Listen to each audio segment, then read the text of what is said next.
The wind cut through the boardwalk cracks like a rusty knife. Jesse counted the coins again, cracked fingers blue against copper. 12 cents. Same answer as the last 2 times, but a man could hope God took pity on arithmetic. Emma pressed her face to the general store window, breath fogging the glass. Inside, golden cornbread loaves sat stacked on the counter, close enough to smell through the door gap. Wood smoke and yeast. Jesse's stomach folded in on itself. Ain't charity, boy. The storekeeper's voice carried through the half-open door. Cornbread's 15 cents or nothing. Jesse stepped closer, Emma's hand cold in his. We got 12. Maybe math don't change 'cause you're pitiful. Move along. A woman across the street tisked. A man shook his head. The boardwalk crowd parted like Jesse and Emma carried something catching. Emma's stomach growled, loud enough 3 people heard it. Jesse pocketed the coins, pulled his sister away. Her torn mitten caught on his coat button. Black hooves stopped at the hitching post. Polished boots hit frozen mud. A shadow fell across them both. How much you short? Jesse looked up. The man stood tall, maybe 50 years on him, with a face carved from patience and something harder. His coat was wool, good quality, no mud on those boots. 3 cents, Jesse said, voice flat. The man studied them both. Emma coughed into her sleeve, the sound rattling like dice in a tin cup. When she pulled her hand away, her mitten had a new hole.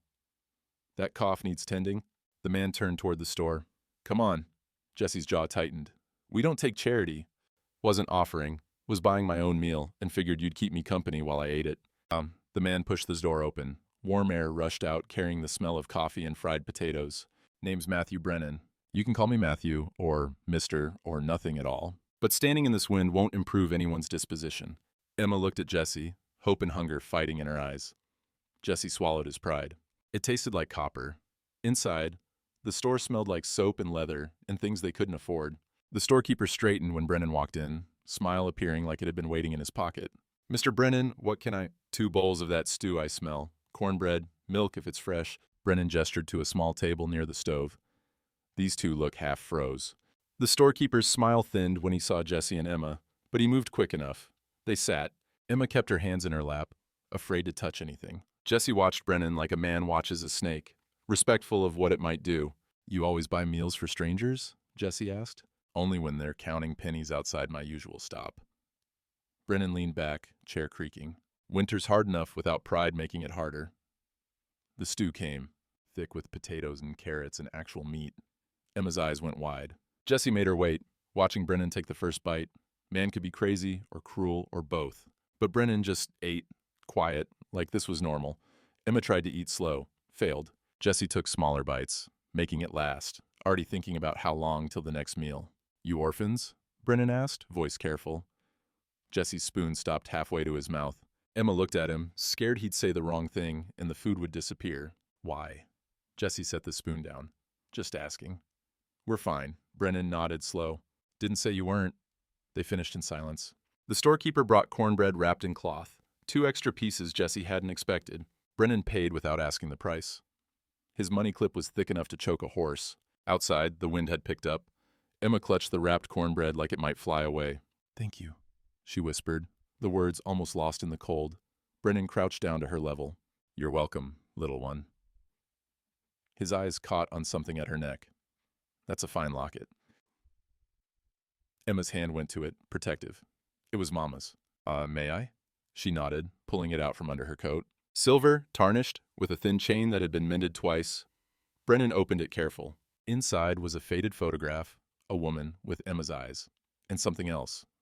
Numbers scratched into the silver. Coordinates, looked like. 39 Deeg 7N, 97 Deeg 20. Your mama was particular about keeping things, Brennan said. She said it was important. Emma's voice got smaller. Before the fever took her, Brennan closed the locket, handed it back gentle. His eyes flicked to Jessie. You had people? Place to stay? Had a homestead. Jessie's voice went hard. Out past Deer Creek. Burned last spring. Brennan's expression didn't change, but something shifted behind his eyes. Heard tell of that fire. Your folks didn't make it out. It wasn't a question. No, sir. And you've been— Brennan gestured at their clothes. The road dust ground into the fabric, making do. The wind picked up, carrying the smell of horses and manure from the livery stable. Brennan stood, brushing snow off his coat. He looked at Jessie for a long moment, like he was measuring something that couldn't be weighed. Land record's been a mess since the run, he said, almost to himself. Half the claims ain't worth the paper they're written on. Jesse frowned. What's that mean? Means things get complicated when people die without clear title. Brennan pulled on his gloves. You got kin? Anyone claiming that land? Just us. Jesse's hand moved to Emma's shoulder.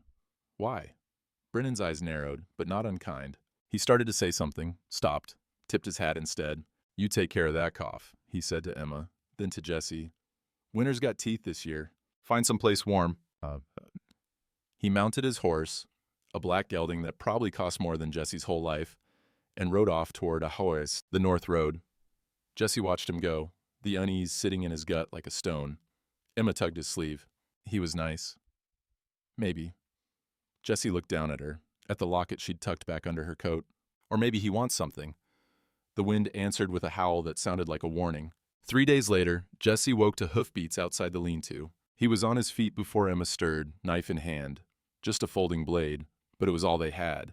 The door creaked open. Morning light cut through, and with it, Matthew Brennan's silhouette. Easy, Brennan said, hands visible. Just came to talk. Jesse didn't lower the knife. How'd you find us? Asked around. Wasn't hard. Brennan looked past him at Emma, curled under a wool blanket so thin it barely counted. The lean-to smelled like damp wood and old smoke. This where you've been staying? It's dry. It's February in the territory. Brennan's breath fogged. Another week of this, and that cough your sister's got will be the last sound she makes. Emma stirred, coughing on cue. The sound was wetter than it had been 3 days ago. Jesse's grip tightened on the knife handle. What do you want? To offer you work. Brennan stepped back, giving space.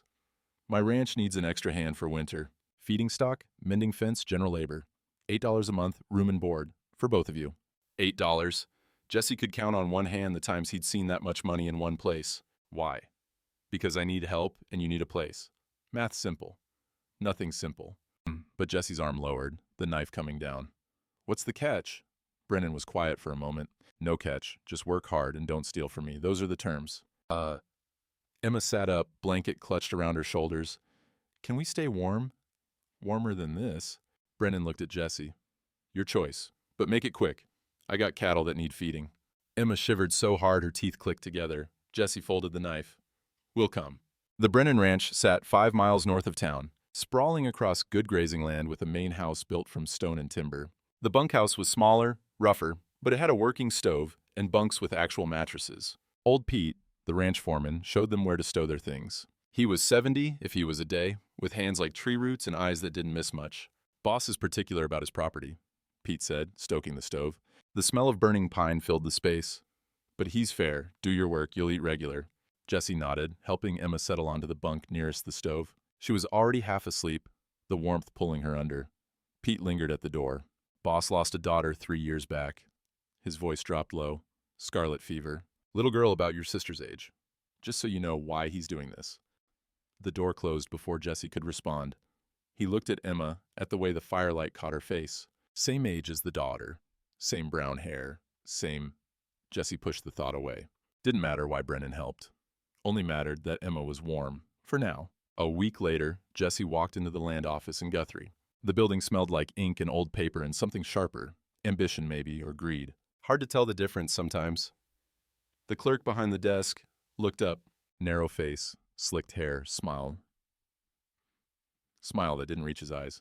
A nameplate on the desk read Clayton Voss, Territorial Land Office. Help you, boy? Jesse stepped forward. Want to ask about my parents' claim. Coulter Homestead, out past Deer Creek. Something flickered in Voss's expression. Coulter, you said? Yes, sir. Voss stood, moving to a filing cabinet. His boots clicked on the wood floor. He pulled out a folder, laid it on the desk with the care of a man handling a weapon. Here we are. He opened it. Inside was a deed, official-looking, with a wax seal that caught the light. Coulter Homestead, filed 1886, forfeited for unpaid territorial taxes, $47 in arrears. Jesse's stomach dropped. That's not right. My parents paid their taxes. You have a receipt? They died in the fire. Everything burned. Then you have no proof. Voss tapped the deed. According to territorial records, this land is legally available for resale. He leaned forward. The smell of tobacco rolled off him. Now, I don't want to be unkind to an orphan, but the law's the law. My parents owned that land. Did they? Voss's smile was all teeth. Funny thing about the land run, chaos like that, records get messy. People claim things that ain't theirs, make mistakes. He closed the folder. You got 90 days to file a counterclaim with proof of prior ownership. After that, this deed stands. 90 days? 3 months? And Winter was barely half done. Jesse's hands curled into fists. Where's your proof they didn't pay? In the official territorial registry. Voss patted the folder. Authenticated and sealed. That's all the proof the law requires. He leaned closer, voice dropping. Now, boy, I know you're staying out at the Brennan place. That's real charitable of Mr. Brennan. But Winter ain't kinda homeless orphans fighting battles they can't win. Might want to reconsider making trouble. Jesse stared at him, at the smug set of his mouth, at the deed that sat between them like a wall. 90 days, Voss said again, clocks ticking. Jesse turned and walked out. The cold air hit his face like a slap, but it didn't clear the rage burning in his chest. Behind him, through the window, Voss watched him go and smiled. 2 days after the land office, Brennan sent Emma to see Doc Walsh. The cough hadn't improved, and the bunkhouse stove only did so much. Doc's office sat above the general store, accessible by a narrow staircase that smelled like camphor and old leather. Jesse followed Emma up, not trusting anyone else with her care. Doc Walsh was 67, gray-haired, with hands steady as the gunfighter's and eyes that had seen most ways a body could fail. She listened to Emma's chest with a stethoscope, frowning at what she heard. How long's this been going on? Doc asked. Since November, Jesse said from the doorway. And you've been sleeping where? Different places. Emma's voice was small. Mostly cold ones. Doc's mouth tightened. She pulled out a brown bottle, wrote instructions on a label. Twice daily with warm water, keep her out of the cold and damp, rest as much as she'll tolerate. She looked at Jesse. She's got the beginnings of consumption, but it's early enough. Warmth and food can turn it around. Relief hit Jesse like a fist to the gut. She'll be all right? If she's cared for properly. Doc corked the bottle, then paused. Where'd you say you were staying? Brennan Ranch. Mr. Brennan hired me on for winter work. Doc's expression softened. Matthew's a good man. Lost his own girl to scarlet fever 3 years back. She handed Emma the medicine. You're in good hands. Emma took the bottle carefully, like it might break. Doc, do you know about Mama's land? The homestead past Deer Creek? Doc's eyes sharpened. The Coulter place? Yes, ma'am. I remember your mama. Sweet woman. She and your father filed that claim back in '85. Doc sat on her desk, the wood creaking. I was there when she registered it at the land office. Witnessed the paperwork myself. Jesse stepped forward. Then you know they owned it legal. I know what I saw. Doc's jaw set. And I know Clayton Voss was a junior clerk back then, watching every claim that came through like a hawk watches field mice. He says they forfeited for unpaid taxes. He says a lot of things. Doc stood, pulled a coat from a hook. The smell of lavender sachets drifted from the fabric. Your mama paid her taxes every year. I know, because she bought my tonic regular and complained about the cost of both. She looked at Jesse hard. But complaining don't hold up in territorial court. You need proof. Everything burned. Paper burns. Claim stakes rust, but iron don't lie. Doc moved to the window, looking down at the street. Your parents would have driven a stake when they filed. Regulation marker with coordinates and date. You find that stake, you got proof no forged deed can argue with. Jesse's chest tightened. The homestead's been burned over. If there was a stake, iron survives fire better than people. Doc turned back, her expression somewhere between grief and determination. You look hard enough, you'll find it. Emma coughed into her hand. The sound echoed in the small room. Take care of your sister first, Doc said quietly. Spring thaw makes digging easier anyway. Land's not going anywhere in 3 months. But Jesse wasn't sure that was true. That evening, Brennan called Jesse to the main house. The study smelled like wood polish and old books. A fire crackled in the stone hearth, shadows dancing on the walls. Brennan slid a paper across the desk. Winter care contract. States you and Emma are under my protection through April. Room, board, $8 monthly wage. He dipped a pen in ink, signed his name at the bottom. Old Pete's witnessed it. You sign here. Jesse stared at the contract. The handwriting was clear, each word deliberate, legal or close enough. Why? The question came out rougher than intended. Brennan set the pen down. Because winter's got teeth, and you're too young to lose more than you already have. He leaned back. I'm not asking you to trust me. Just work hard and let me do something decent for once. Jesse picked up the pen. The weight of it felt heavier than it should. He signed Jesse Coulter, in the careful script his mother had taught him, and the ink dried like a promise neither of them knew if they could keep. Brennan handed him $8 silver. The coins clinked in Jesse's palm, cold and real. First month's pay, you've earned it. Jesse gave 5 to Emma later in the bunkhouse. She held them like they were made of glass.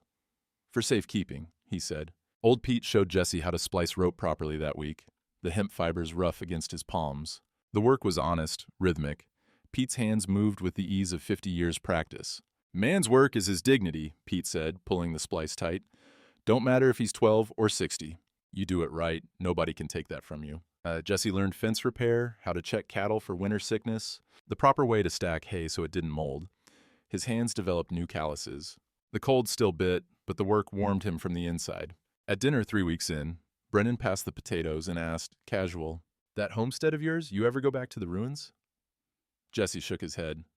"Too cold, and I don't—" He stopped, unable to finish. Brennan nodded slow. "Spring thaw, then. Ground's easier to work when it's soft." Jesse looked up, caught something in Brennan's expression he couldn't name. "You planning to help me dig?" Jesse asked. "Planning to make sure you don't freeze to death trying." Brennan's mouth almost smiled. "April's 60 days out. We got time to think it through."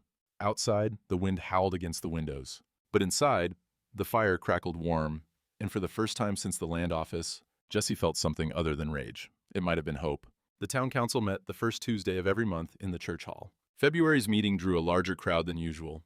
Word had spread that Clayton Voss had concerns to raise. Jesse sat in the back row, arms crossed, watching. The hall smelled like old hymn books and wood polish. Outside, sleet tapped against the windows like impatient fingers. Brennan sat 3 rows ahead, hat in his lap, posture easy. But Jesse had learned to read the tension in the man's shoulders. Voss stood when his turn came, holding a folder. "Gentlemen, I bring a matter of civic responsibility." His voice carried the careful concern of a man practiced at sounding reasonable. "We all know Matthew Brennan to be a pillar of this community, a man of means and generosity." Brennan's jaw tightened. "But recent events compel me to raise questions about the welfare of 2 orphan children currently residing at his ranch." Voss opened the folder. Jesse and Emma Coulter, aged 12 and 8, with no legal guardian, no formal custody arrangement, no territorial oversight. Council Chairman Hewitt leaned forward. "Matthew's providing for them. What's the concern?" "The concern, sir, is that charity, however well-intentioned, does not constitute legal guardianship under territorial law." Voss pulled out a paper, the wax seal visible even from Jesse's seat. "These children require proper supervision, schooling, documentation. An informal arrangement, however generous, leaves them vulnerable." Vulnerable to what?"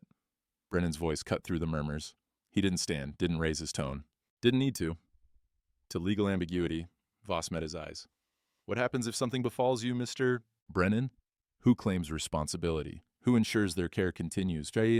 He turned back to the council. "I merely suggest these children would be better served through proper territorial foster arrangements." Foster arrangements you control," Brennan said flatly. "That the territory controls through established legal channels." Voss's smile was thin. "Unless you've filed formal guardianship papers?" The silence stretched. Sleet continued its rhythm on the glass. "I have a signed contract," Brennan said. "Witnessed and notarized." Councilman Porter spoke up. "Is it filed with the territorial office?" "It's witnessed by my foreman." That ain't the same thing, Matthew." Porter's voice held regret. "A private contract don't carry legal weight for guardianship. You know that?" Brennan's hands tightened on his hat brim. Voss stepped closer to the council table. "Gentlemen, I don't doubt Mr. Brennan's compassion, but the law exists to protect children, not accommodate informal arrangements." He glanced back at Jesse, the look lasting just long enough to land. "These orphans deserve the full protection of territorial oversight. Until proper guardianship is established, they remain wards of the territory." Jesse's fists clenched so hard his nails bit into his palms. Chairman Hewitt sighed. "Clayton raises valid points. Matthew, you'll need to file proper papers if you want to maintain custody." "How long?" Brennan's voice was controlled, barely. "Standard process is 6 months, with blood relation testimony or community vouching."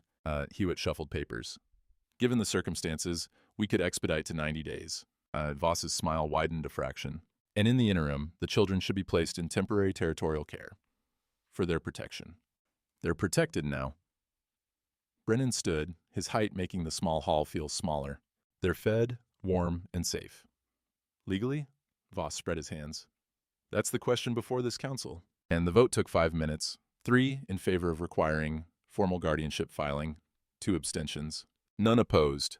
Jesse walked out before they could finish the procedural details. The sleet had turned to freezing rain. It stung his face like small accusations. Brennan found him at the hitching post. Jesse. Don't. Jesse's voice was flat. You said the contract was legal. I said it was witnessed. I believe that was enough. You were wrong. Brennan absorbed the words like punches. Yes. The ride back to the ranch was silent, except for hoofbeats and weather. The attorney arrived the next afternoon. Samuel Green, out of Guthrie, with a leather satchel and news that landed like a hammer. Jesse stood in Brennan's study, Emma beside him. The fire popped, sending sparks up the chimney. The room smelled like leather and smoke, and something acrid, fear, maybe, or the beginning of understanding how badly they'd miscalculated. Green set papers on the desk. Territorial law is clear. Informal care arrangements hold no legal standing in guardianship matters. He looked at Brennan. Formal adoption requires 6-month residency within the territory, plus testimony from blood relations or extended community vouching. I can get vouching, Brennan said. From whom? The council just questioned your arrangement publicly. Half the town sides with Voss on this. Then we file anyway.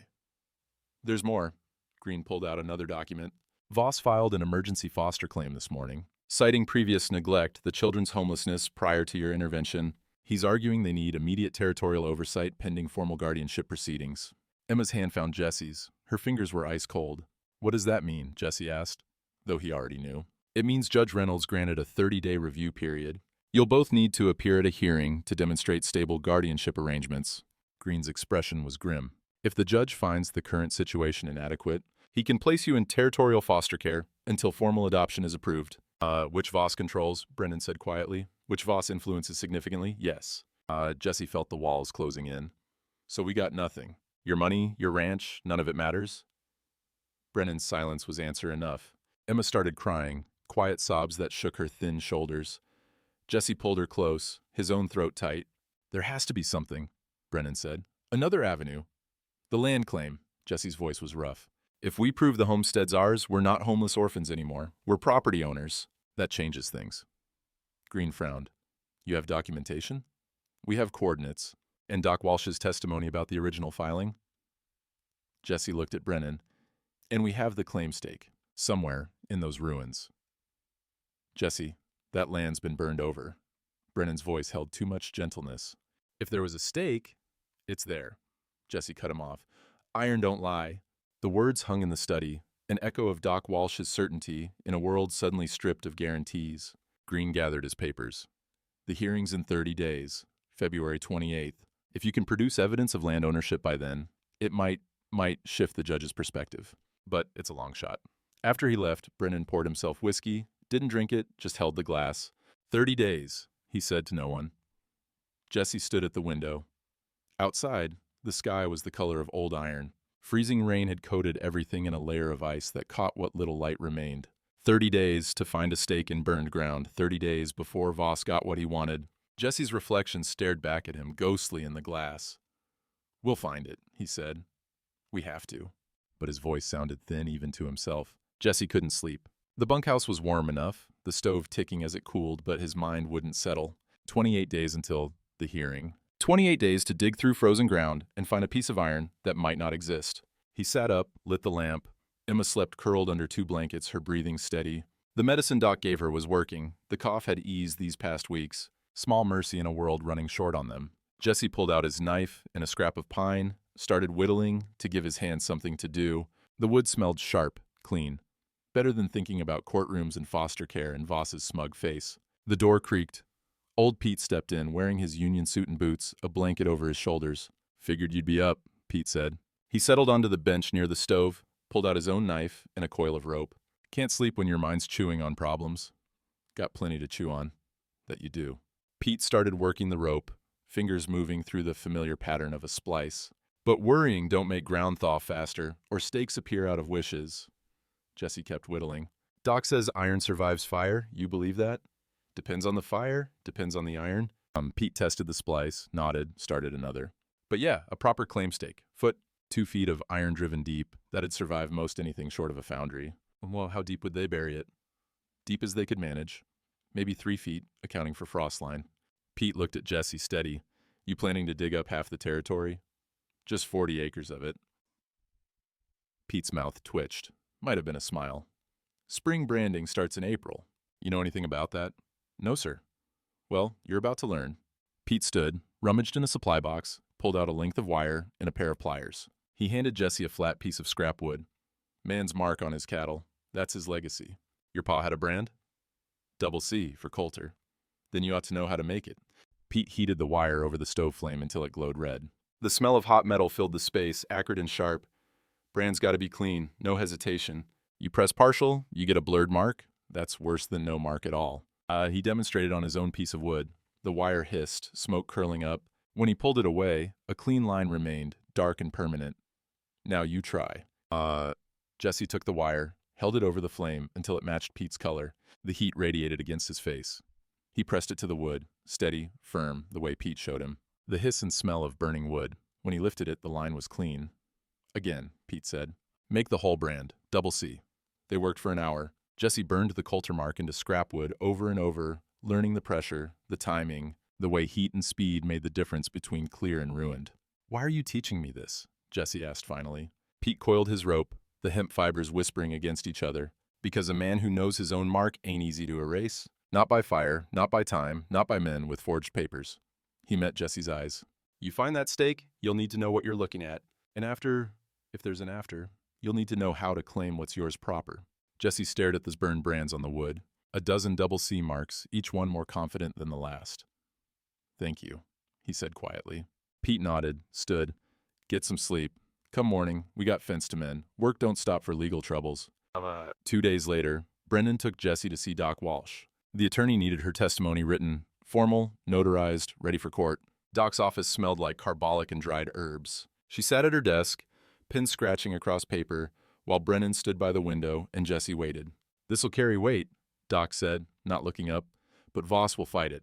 He'll say my memory's faulty, that I'm old and confused about dates. Are you? Brennan asked. I'm 67, not senile. Doc set her pen down hard enough to rattle the inkwell. I remember your mama clear as yesterday, boy. She came in here twice asking about that claim filing. Wanted everything proper. Said her husband was particular about legal matters.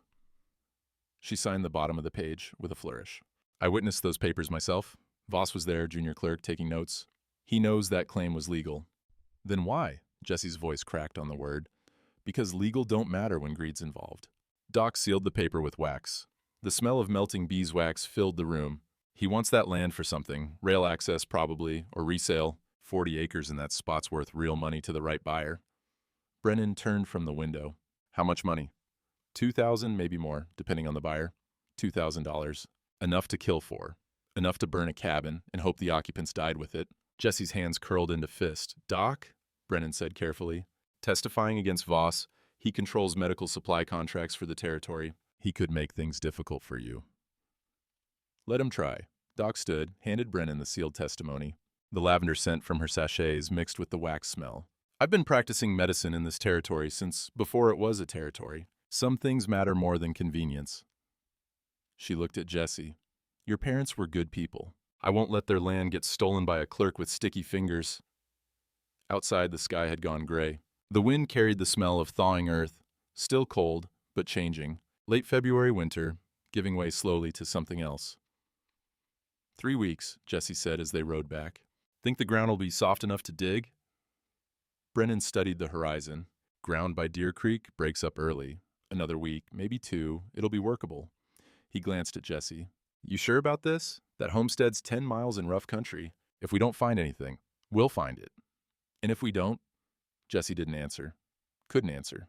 Because the alternative was foster care under Voss's watch, and Emma coughing herself to death in some cold territorial building, and everything his parents died for turning to ash twice over. The wind picked up, carrying the distant sound of crows. 21 days. The talk started in the saloon, the way most poison does. Old Pete heard it firsthand. He'd gone to town for supplies, stopped for a whiskey to cut the cold, and found himself in the corner while the gossip flowed. Brennan's gone soft since his girl died, one man said, loud enough to carry. Buying orphans now like they're livestock. Another laughed. Them kids probably worked him over good. Sad eyes and empty stomachs. Oldest con in the book. Could be they're genuine, a third offered. Could be Matthew's just doing a decent thing. Or could be he's trying to replace Lily and ain't thinking straight. The first man drained his glass. Either way, it ain't proper. Kids need real guardianship, not some rich man's charity. Pete nursed his whiskey, said nothing. The saloon smelled like tobacco and spilled beer and the particular bitterness of men with opinions and no wisdom. Clayton Voss sat in the back corner, already 3 drinks in. His voice carried when he wanted it to, and right now he wanted it to. Old claim stakes, he muttered to the man beside him, a rail worker Pete didn't recognize. That's the problem. If one turns up, I'm finished. That land's worth $2,000 to the consortium. I need this done clean. The rail worker leaned in. Pete couldn't hear the response, but he saw Voss's expression tighten. Already paid a drifter last spring to clear the site. Voss's words slurred slightly. Fire took care of most of it. Should have taken care of all of it, but... He stopped, seemed to realize how loud he'd gotten. Lowered his voice to a hiss Pete had to strain to catch. Point is, no stake means no claim. And no claim means those kids got nothing. Pete set his glass down carefully, paid, and left before anyone noticed he'd been listening. The ride back to the ranch took an hour. He found Brennan in the study, going over account books by lamplight, the smell of ink and paper and old leather. We got a problem, Pete said. Brennan looked up. Another one? Pete told him everything. The gossip, Voss's drunken confession, the mention of paying someone to start the fire. When he finished, Brennan's jaw was set hard enough to crack stone. He had them killed. He had their cabin burned. Whether he knew they were inside... Pete shrugged. Don't matter much to the dead.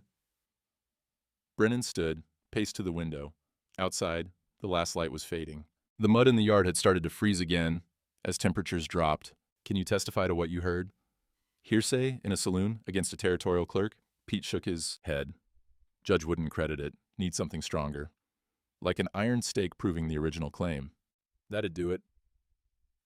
Brennan stared out at the darkening land. Jesse wants to go digging in 2 weeks.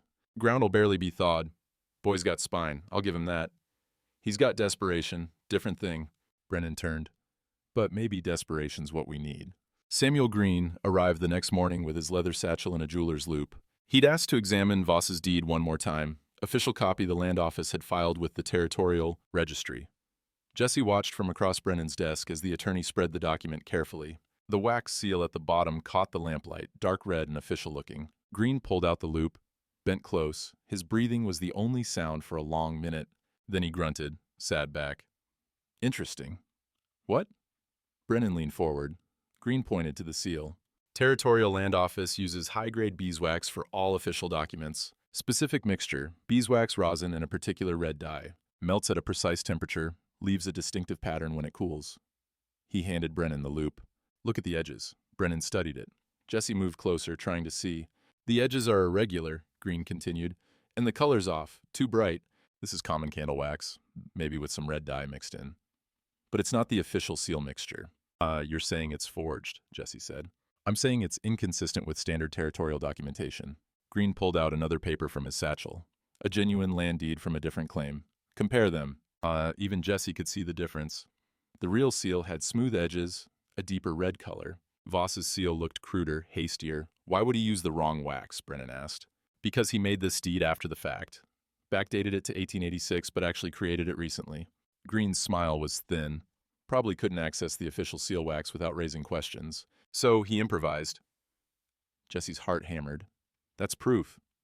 It's evidence of irregularity. Combined with Doc Walsh's testimony and, if you find it, the original claim stake, it builds a strong case. Green folded the papers carefully. But Voss will argue clerical variation, different batches of wax, any number of explanations. We need the stake to make this ironclad. How long till spring thaw? Jesse asked Brennan. Brennan moved to the window. Outside, mud glistened where the sun had hit it. The smell of warming earth drifted through the glass gaps. 3 weeks, maybe 4. Ground by Deer Creek breaks up early, but it's still February. We go in 2 weeks. Jesse's voice was flat, decided. Ground's soft enough by the creek already. I checked yesterday. Brennan turned, studied him. You planning to do this alone? Not anymore. Something passed between them. An understanding maybe, or just the recognition that they'd run out of time for caution. Green packed his satchel. The hearing's in 18 days. If you're going to search that homestead, you need to go soon. Judge won't grant extensions. After he left, Jesse stood at the desk, looking at the 2 seals side by side. One real, one false. The difference so small most people wouldn't notice. But small differences decided ownership. Decided who lived where and under whose control. We leave in 10 days, Brennan said quietly. Ground should be workable by then. We'll take shovels, rope, provisions for 2 days. He looked at Jesse. And we don't come back without that stake or proof it's not there. Jesse nodded. Outside, the wind shifted. The smell of it had changed, less like winter, more like the edge of something else. 10 days to prepare. 8 days after that to present evidence, or lose everything. The night before they left for the homestead, Jesse couldn't settle. He walked the ranch, checking things that didn't need checking, burning off the nervous energy that made his hands shake. He found himself outside the main house, looking at a window on the second floor. Light glowed behind lace curtains. A shadow moved inside. Brennan, probably, also unable to sleep. The door opened before Jesse could decide whether to knock. "Come in," Brennan said. "Been expecting you." The house was warm, smelled like coffee and wood polish. Brennan led him upstairs, down a hallway Jesse had never seen. The floorboards creaked under their boots. Brennan stopped at a closed door. His hand rested on the knob for a long moment before he turned it. The room inside was frozen in time. A child's bed with a white coverlet, a shelf of books, a music box on the dresser, silver and delicate. Everything clean, everything waiting. "Lily's room," Brennan said quietly. "Haven't changed it since—" He stopped, cleared his throat.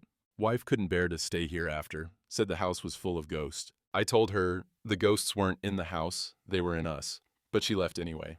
Jesse stood in his doorway, afraid to step inside. "I'm sorry. 3 years gone this April." Brennan moved to the dresser, picked up a pocket watch. The chain caught the lamplight. "She gave me this on her 9th birthday. Saved her allowance for 6 months. I told her it was too expensive. She should buy something for herself. She said," his voice cracked.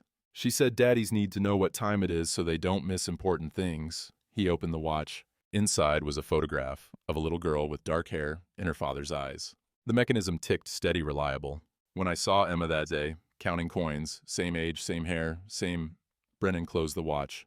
"I thought maybe I was losing my mind, trying to replace what I lost. People in town sure think so." "Are you?" Jesse asked. "Trying to replace her?" Brennan looked at him for a long time. "No, I'm trying not to fail again." He held out the watch. "This should go to Emma.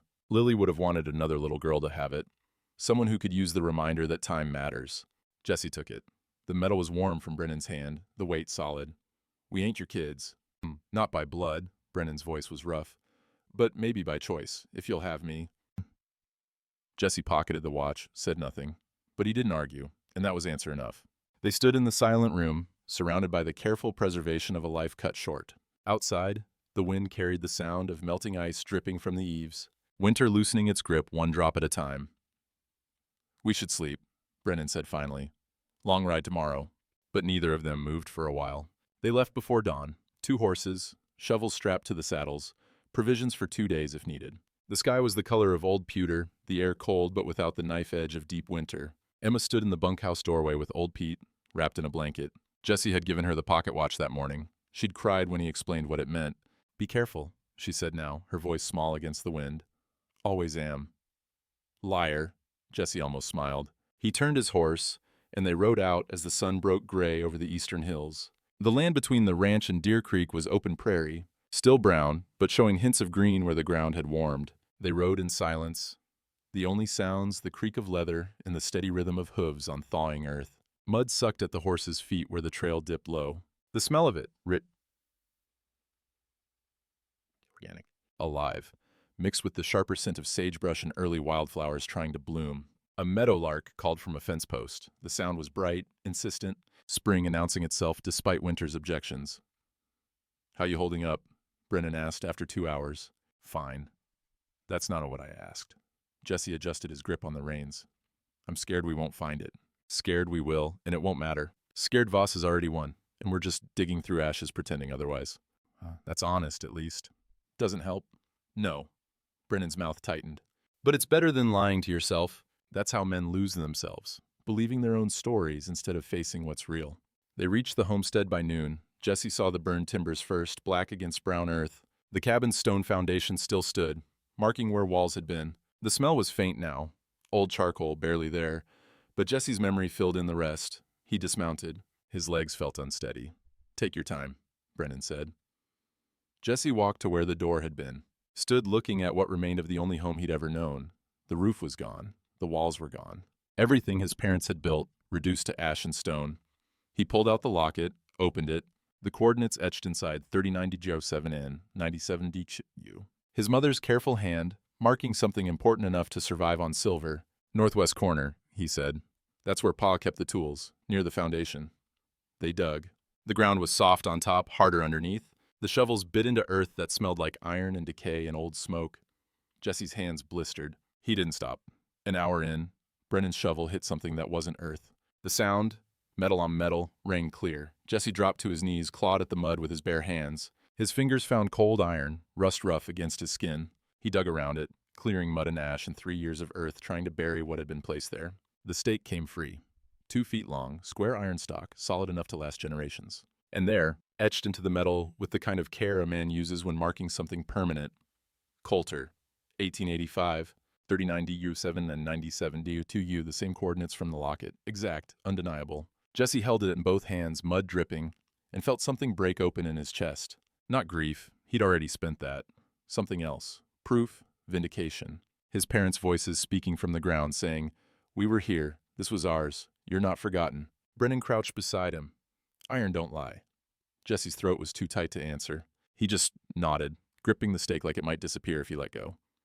Above them, the sky had cleared. Sunlight broke through, warming the back of Jesse's neck. The meadowlark called again, and this time it sounded like a promise. 7 days until the hearing, but now they had proof.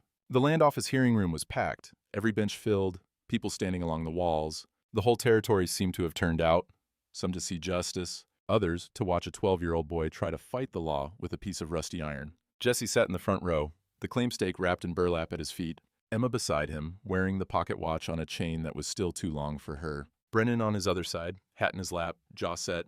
Doc Walsh sat 3 rows back, testimony papers folded in her medical bag. The smell of her lavender sachets mixed with the courtroom's odor of old wood and nervous sweat. Judge Reynolds entered. Gray-haired, stern-faced, with eyes that had seen every kind of lie a man could tell. Everyone stood until he sat. The gavel came down once, sharp, final. Hearing called to order. Matter of territorial land claim. Coulter Homestead, 40 acres, Deer Creek region. His voice carried without effort. Voss's territorial land office clerk. You've filed documentation claiming this property is legally available for resale. Proceed. Clayton Voss stood. He wore his best suit, hair slicked back, the picture of official competence. He laid papers on the table, his deed prominently displayed. Your Honor, the facts are straightforward. As Voss's voice was smooth, practiced.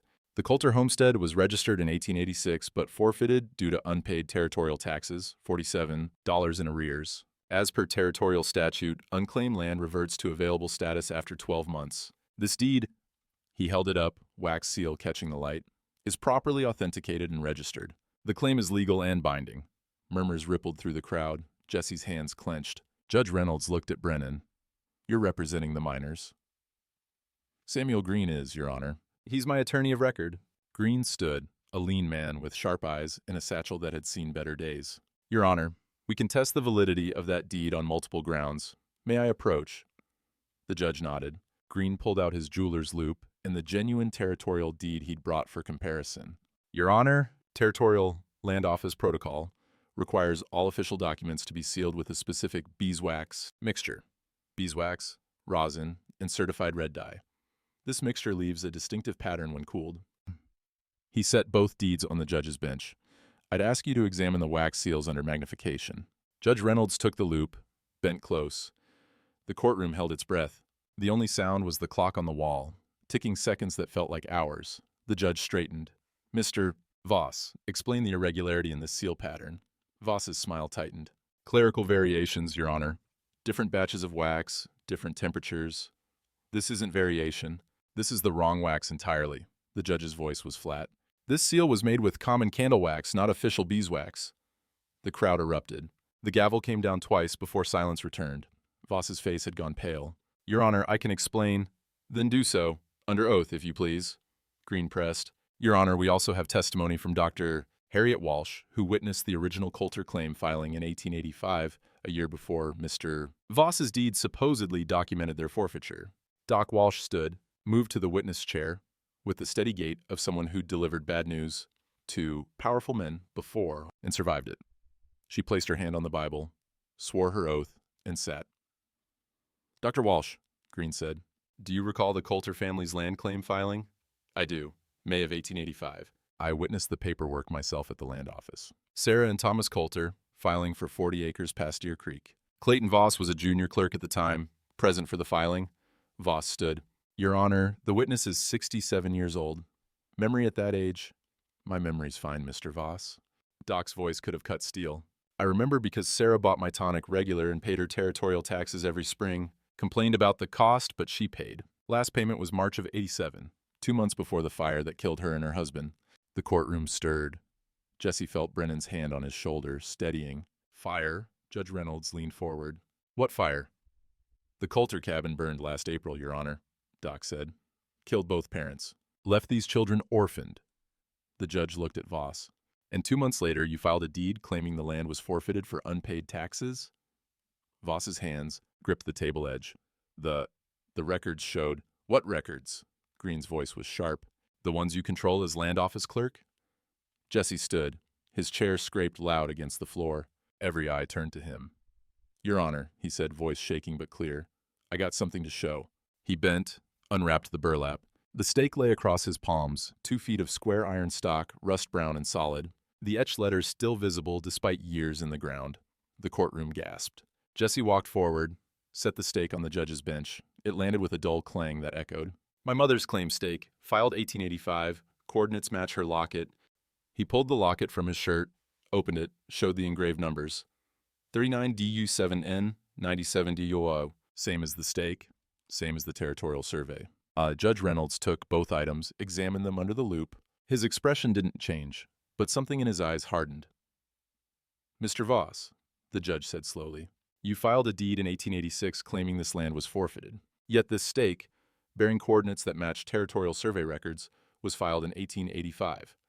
And Dr. Sword. Walsh testifies the Coulters paid their taxes through March of '87. He set the loop down. How do you explain these discrepancies? Voss's face had gone from pale to gray. Your Honor, the records, there must be... Answer the question. I needed... Voss stopped, realizing his mistake. The courtroom leaned forward. The land was needed for rail access. The consortium offered $2,000 for a clear route through that section. I thought, with the parents dead, the children homeless, no one would contest. You thought you could steal it. Green's voice was quiet, lethal. I didn't. Voss looked around, seeing every face turned against him. His eyes landed on Jesse, on the stake, on the locket. It was supposed to be abandoned. After the fire. What fire? Judge Reynolds' gavel hand twitched. The one that conveniently removed the property owners 2 months before you filed your deed? Voss's mouth opened, closed. I didn't mean for it to go that far. The drifter I hired, he was just supposed to clear the site, make it look abandoned. The courtroom exploded. Shouts, gasps, accusations flying. The gavel came down again and again. Order! I will have order! Silence fell, broken only by Voss's ragged breathing. Judge Reynolds stood. His voice carried the weight of every Frontier verdict that had ever mattered. Mr. Voss, you have confessed before this court and these witnesses to land fraud, document forgery, and complicity in arson that resulted in 2 deaths. He turned to the bailiff. Remove him from this courtroom. The territorial marshal will be notified. 2 men grabbed Voss by the arms. He didn't fight. Just looked at Jesse with something that might have been regret or might have been hate. Hard to tell the difference when a man's life was collapsing. They dragged him out. The door slammed. Judge Reynolds picked up the stake, turned it in his hands. This iron stake, bearing 1885 registration and coordinates matching territorial survey records, in combination with witness testimony and forensic evidence of document forgery, he set it down carefully, proves priority claim in favor of Jesse and Emma Coulter. The deed filed by Clayton Voss is declared fraudulent and void. The Coulter homestead, 40 acres, Deer Creek region, is hereby restored to the legal ownership of its rightful heirs. The gavel came down. Final. Absolute. The courtroom erupted again, this time with cheers. Doc Walsh was crying. Old Pete, standing in the back, nodded once, satisfied. Jesse's knees went weak. Brennan's arm caught him, held him upright. Emma grabbed his other hand, the pocket watch swinging against her chest. It's over, Brennan said quietly. You won. Jesse looked at the stake on the judge's bench, at the locket in his hand, at Emma's face, bright with something he hadn't seen in a year. Hope. Not the fragile kind that breaks at the first hard wind. The kind that survives fire and fraud and winter. The kind you dig out of the ground with bleeding hands and carry forward because it's all you have left of the people who believed in you. Yeah, Jesse said, voice rough. We won. Outside, through the courthouse windows, the sky had cleared. March sunlight poured down, warming the earth that had thawed just enough to give up its secrets. And in the distance, a meadowlark sang. 2 weeks after the hearing, Judge Reynolds called them to his chambers. Not the courtroom, this time, just a small office that smelled like pipe tobacco and old law books. The window was open, letting in April air that carried the scent of grass and possibilities. "Sit," Reynolds said, gesturing to chairs. He shuffled papers on his desk, found the ones he wanted. Formal adoption proceedings, territorial guardianship transfer, Matthew Brennan as legal guardian to Jesse and Emma Coulter. Jesse sat straight, Emma beside him, gripping the pocket watch like a talisman. Brennan stood behind them, one hand on each of their shoulders. The judge read through the paperwork, legal language that boiled down to something simple. A man choosing to be a father, 2 children choosing to let him try. "Brennan," Reynolds said, when he finished, "you understand this is permanent. No trial period, no changing your mind when things get difficult." "I understand, Your Honor." And you," the judge looked at Jesse and Emma. "You're agreeing to this arrangement? You're under no compulsion. The homestead's yours now. You could hire help, live there independently once you're of age." Jesse glanced at Emma. She nodded, barely visible. "We want this," Jesse said. "Both of us." Reynolds dipped his pen, signed 3 places. The scratch of nib on paper was the only sound. When he finished, he pressed his official seal into hot wax, real beeswax this time, Jesse noticed. The smell of it filled the small room. "Done." Reynolds handed the papers to Brennan. "Congratulations. You've got yourself a family, Matthew. God help you all." And Brennan took the papers carefully, like they might dissolve. "Thank you, Your Honor." Outside the courthouse, Emma showed the pocket watch to Jesse. "Look, 3 o'clock. Same time as when we counted pennies that day." "Different day, though." "Yeah." She smiled, the expression still unfamiliar after months of fear. "Better one." They rode back to the ranch under a sky so blue it hurt to look at. The land had fully turned, green spreading across the prairie like a promise being kept. Wildflowers dotted the hills, purple and yellow. The creek they forded ran high with snowmelt, cold and clean. "What happens to the homestead?" Jesse asked Brennan as they rode. "The 40 acres? That's your decision now. It's your land." "Could we rebuild the cabin?" "Could." Brennan shifted in his saddle. "Or we could fold it into the ranch proper, run cattle on both properties, use the homestead as a line shack during branding season." Jesse thought about it, about his parents' cabin, reduced to ash and foundation stone, about starting over on ground that had already taken so much. "Both," he said finally. "Rebuild the cabin small, just enough for when we need it, but run the land together. Coulter cattle on Coulter acres, but part of something bigger." Brennan nodded slowly. "That's wise thinking. Learned it from someone?" They rode the rest of the way in companionable silence. Spring branding started the first week of April. The whole crew turned out. Old Pete, the ranch hands, even Doc Walsh rode out to watch. The corral smelled like cattle and fresh earth, and the particular musk of animals pressed close together. Jesse had been preparing for this. The weeks of practice with Pete, burning brands into scrap wood until his hands knew the motion by instinct. Now it was real. The branding fire burned hot, irons thrust into coals until they glowed orange-red. The smoke carried the acrid smell of heating metal, calves bawled, confused and frightened. The hands worked quick, efficient. Rope, throw, hold. Brennan pulled an iron from the fire. Not his usual B mark. This one showed a double C freshly forged at the blacksmith's in town. The Coulter brand, the one Jesse's father had used, the one that had been silent for a year. "Your mark," Brennan said, offering the iron. "Your land, your cattle.